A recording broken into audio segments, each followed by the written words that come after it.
Buenas tardes, queridas hermanas y hermanos orantes.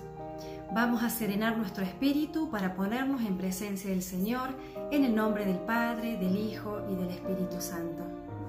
Hoy el Señor se encuentra nuevamente con nosotros a través de su palabra, esta vez en el relato del Evangelio de Juan, capítulo 6.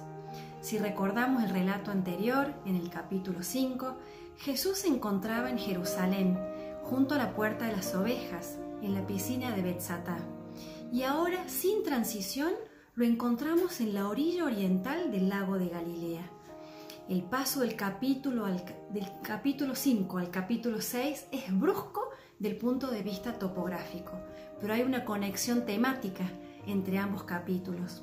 Y esa conexión es el Éxodo, ni más ni menos que el Éxodo, aquel relato de Moisés saliendo de Egipto, conduciendo a su pueblo hacia la libertad con todo lo que eso significa.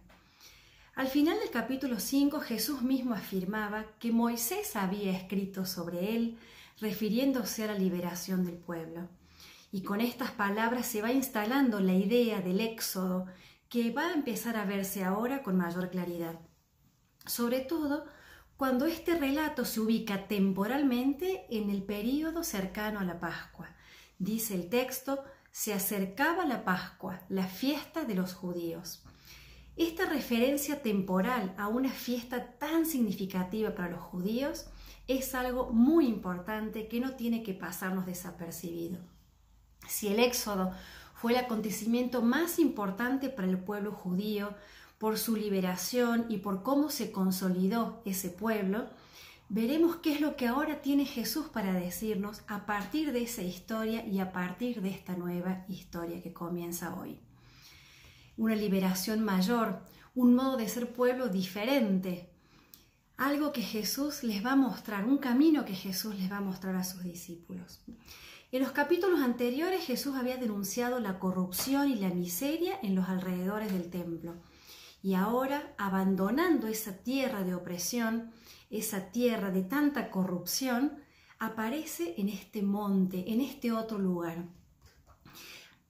Atraviesa el mar, que Juan lo nombra como mar, si bien se trata de un lago, pero resulta significativo porque la palabra mar hace referencia inmediata al cruce del Mar Rojo del pueblo judío de la mano de Moisés. Dice el relato, después de esto Jesús atravesó el mar de Galilea llamado Tiberíades. Esta mención del doble nombre del lago de Galilea y de Tiberíades tiene que ver con el uso de una palabra hebrea y una palabra pagana. Es un modo de indicar esta mezcla de la población judía con la población pagana y es un modo de indicar que este éxodo de Jesús está abierto a todo el pueblo, al pueblo pobre, humilde y despreciado de Galilea, pero también a los poderosos de Tiberíades, a Herodes y a toda su corte y a todos los que vivían ahí. El Éxodo es una invitación para todos. Dice el relato que lo seguía una gran multitud a ver los signos que hacía curando a los enfermos.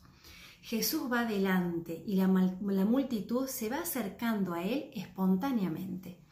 Es la imagen de un pastor que camina delante de sus ovejas y ellas lo siguen, como dice el Evangelio de Juan, porque reconocen su voz. No se especifica desde dónde lo seguía la gente, pero sabemos por los relatos anteriores que Jesús había curado a un hombre en Cafarnaún, hijo de un funcionario real, como vimos en el capítulo 4, y que había curado a un hombre enfermo en la piscina de Betsatá, como vimos en el capítulo 5. Ambos eran figuras representativas de este pueblo oprimido. Al enfermo de la piscina, Jesús le había dado la fuerza para poder levantarse y caminar. Le había dado fuerza y le había dado libertad. Una condición indispensable para poder empezar a emprender este éxodo. Podríamos decir que en este momento ya hay gente levantada, ya hay gente caminando, ya hay gente de distintos lugares que camina y que puede seguir a Jesús en su itinerario. Dice la palabra, esto te pide el Señor, que sigas todos sus caminos. Y el salmista canta, caminaré en la presencia del Señor en la tierra de los vivientes. Como vemos, poder caminar y emprender la marcha es clave. Pero Jesús quería ir más allá de esa esperanza de algo nuevo. Quería mostrarles cómo esa comunidad podía subsistir y no solo caminar. Jesús desea convertir a estos caminantes en comensales. Vengan a mí todos los que están afligidos y agobiados, y yo los aliviaré. El que viene a mí jamás tendrá hambre. El que cree en mí jamás tendrá sed. Resulta interesante observar que en esta ocasión no se dice que lo siguieran los enfermos, sino una gran multitud. Es decir, que al ver que Jesús comunicaba vida a los débiles, se suscita esta esperanza de que pueda librarlos a todos y llevarlos a todos a una vida mucho más humana. Es decir, que los que acuden a Jesús son también económico, social o espiritualmente débiles y perciben que Él puede ayudarlos a salir de esa miseria. Por eso lo siguen, aun cuando no tengan necesidad de curación física. Una vez más, la invitación al éxodo es para todos. Continúa el texto. Jesús subió a la montaña y se sentó allí con sus discípulos. El monte tiene numerosas connotaciones y también encuentra un paralelo en el libro del Éxodo. Con motivo de la alianza, Moisés subió 2 veces al monte, una vez acompañado por los notables y otra vez solo. Y en este relato Jesús también subirá 2 veces, una vez con los discípulos y otra vez solo. ¿Qué sentido tiene el monte? Es en el monte Sinaí donde se manifiesta la gloria de Dios. Esa gloria volvió a manifestarse en la dedicación del templo de Salomón. Por lo tanto, el monte Sinaí y el templo se conectan con esta idea de la gloria de Dios, la gloria que ahí se manifiesta, y se conectan con la idea de la alianza que ahí se hace visible. Es decir, que el monte es el lugar donde reside la gloria de Dios y donde se hace visible la alianza. En Juan, la gloria de Dios y la alianza se identifican con el amor leal de Dios que esta vez se manifiesta en Jesucristo. Jesús subió al monte. Es un modo de decir que allí está en su lugar propio, que es esa esfera divina a la cual Él pertenece. Y allí se quedó sentado, dice el texto, mostrando esa situación permanente, manifestando su autoridad. Así como se había sentado en el manantial de Jacob, en el capítulo 4 de Juan, acá nuevamente se asienta, se instala en este lugar que le pertenece a Dios. Es el lugar, Él mismo es el lugar donde la gloria de Dios se manifiesta. Como los discípulos están con Jesús, los discípulos pasan a formar parte de esta esfera divina. Y eso también nos indica que este lugar de Dios está abierto también para nosotros. Si en la primera Pascua Jesús había ido al templo, en esta segunda Pascua se sitúa en el monte. Si en la primera Pascua había expulsado a la gente del templo, en esta Pascua se convierte Él mismo en el punto de afluencia hacia quien se dirige toda la multitud. Es el lugar de la esperanza, el lugar a donde todos pueden ir. Recordemos que para ir al templo se decía subir a Jerusalén, porque estaba en un monte. Pero la multitud, en vez de subir a Jerusalén y de ir hacia el templo, van a hacer esta otra peregrinación hacia Jesús, que también está subido a este monte, con lo cual está claramente marcado este paralelo y esta señal de peregrinación y de liberación. El relato continúa diciendo: al levantar los ojos, Jesús vio que una gran multitud acudía a él. Jesús, sentado en el monte, en el lugar de Dios y en perfecta sintonía con el Padre, levanta los ojos y ve. Imaginemos nuevamente esta escena. Al levantar los ojos, Jesús vio. Recordemos las palabras del libro del Éxodo. Dijo el Señor: yo he visto la opresión de mi pueblo y he oído sus gritos de dolor. Sí, conozco muy bien sus sufrimientos. Por eso he bajado a librarlo del poder de los egipcios y a hacerlo subir a una tierra fértil y espaciosa, a una tierra que emana leche y miel. Un precioso relato del libro del Éxodo, y nos hace pensar en esto que habrá pasado también por la cabeza de Jesús. Al levantar los ojos, vio a esta multitud que acudía a él. Revisemos los verbos que se refieren a Jesús en esta primera parte que estamos compartiendo ahora. Jesús atravesó el mar, subió a la montaña, se sentó allí. Al levantar los ojos, vio a una gran multitud. Luego le dijo a Felipe y luego ordenó: háganlos sentar. Jesús primero está en perfecta sintonía con el Padre.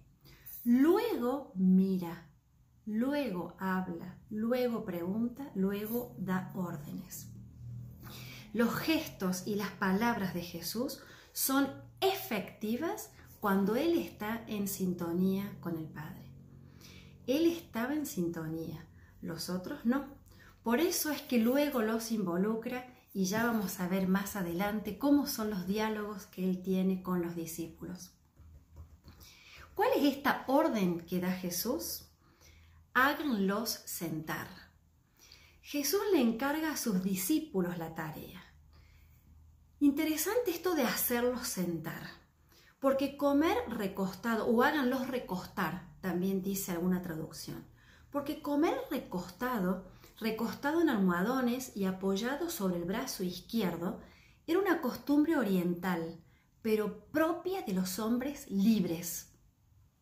Solamente los hombres libres comían de esta manera, y así es como comían ellos en cada una de las fiestas de la Pascua. Porque en realidad en la Pascua primera, la de Moisés, no habían podido comer de este modo, porque todavía eran esclavos. Habían comido de pie, y fíjense el relato del libro del Éxodo, las indicaciones para ese momento previo a la liberación. ¿Cómo tenían que comer antes de salir al Éxodo? Deberán comer ceñidos con un cinturón, calzados con las sandalias, con el bastón en la mano, y lo comerán rápidamente. Así dice el libro del Éxodo, y eso contrasta completamente con esta otra forma de comer, sentados, recostados, y no con el bastón en la mano, y no a las apuradas. Este alimento se come así, porque esta es la Pascua de los hombres libres, no es la Pascua de los esclavos. Es la Pascua de los que llegan, no de los que huyen. La liberación es inmediata, como había sido la liberación del inválido, del enfermo, como vimos en el relato anterior. No se come tampoco por separado, cada uno en su casa, preparando la salida de Egipto. Acá se come todos juntos, formando grupos, expresando este compartir comunitario, en este gesto también de sinodalidad. La orden de Jesús a sus discípulos tiene ese significado. En el Éxodo Pascua de Jesús, la muchedumbre de los oprimidos cambia de condición. Y Jesús le instruye a los suyos acerca de cómo van a tratar a la gente que se acerca. La comunidad tiene que ponerse al servicio de la comunidad, al servicio de estos hombres, mujeres y niños que estaban allí. Y mediante este servicio le dan a los demás una dignidad igual a la suya. Hombres libres como todos ellos lo son. Este gesto va a anticipar otro gesto maravilloso que también relata el evangelista Juan más adelante con el lavatorio de los pies. El servicio es lo primero. Con esta orden Jesús les da conciencia de su dignidad. Así como al hombre de la piscina le dijo, levántate, a través de este gesto, a estos les dice, recuéstense, siéntanse libres, siéntanse dignos. Nos trae a la mente las palabras del Salmo, el Señor libera a los cautivos y da pan a los hambrientos. El Señor hace de nosotros hombres libres y nos da el pan. Siguiendo con la topografía del lugar, dice el texto que había mucha hierba en el lugar. La palabra lugar bíblicamente denomina al templo, en oposición al lugar donde yacía esa muchedumbre de oprimidos. El sitio donde ahora está Jesús es un lugar donde brilla la gloria de Dios, donde se manifiesta el amor incondicional de Dios al hombre. La gloria de Dios que no brilla en un desierto estéril, en un lugar de opresión, sino que brilla en este lugar que es vida, que está lleno de hierba. Este lugar es el lugar de los hombres libres, fuera de esa institución opresora. El monte donde está sentado Jesús es el antagonista de Jerusalén. Es el monte santo donde está el templo, es donde está Jesús. El monte donde está sentado Jesús es el monte de la promesa realizada a Abraham. En la montaña del Señor Dios proveerá. En este monte Dios proveerá. En este monte había mucha hierba. La hierba que cubre el lugar es una promesa de fecundidad. Una fecundidad propia del tiempo mesiánico, que se va a traducir en la abundancia y en la abundancia de los panes que luego serán compartidos. Es inevitable el recuerdo del Salmo 23, cuando dice, Él me hace descansar en verdes praderas. Aunque viene bien recordar que el Señor no evita cruzar por oscuras quebradas, la diferencia está en la actitud. No temeré ningún mal, porque tú estás conmigo y tú me infundes confianza. Podríamos hacernos algunas preguntas para la reflexión a partir de este texto. ¿Has salido del lugar de opresión que te quita la libertad? ¿Sientes que puedes caminar? ¿Estás en camino? ¿Sigues a Jesús en plan de demanda o lo sigues para completar tu liberación? ¿Te gustaría pasar de caminante a comensal? ¿Estás dispuesto o dispuesta a sentarte y comer tranquilo o vas a hacerlo a las apuradas? ¿Estás en sintonía con el Padre como Jesús para que Él guíe tus gestos y tus palabras? ¿Subes al monte y te sientas en verdes praderas? Desde ese lugar, ¿eres capaz de ver y resolver como lo hizo Jesús? Más allá de las preguntas para la reflexión, te dejo con el relato de Juan, que es el verdadero alimento. Nos vemos en un próximo encuentro. Gracias por ser parte de esta comunidad.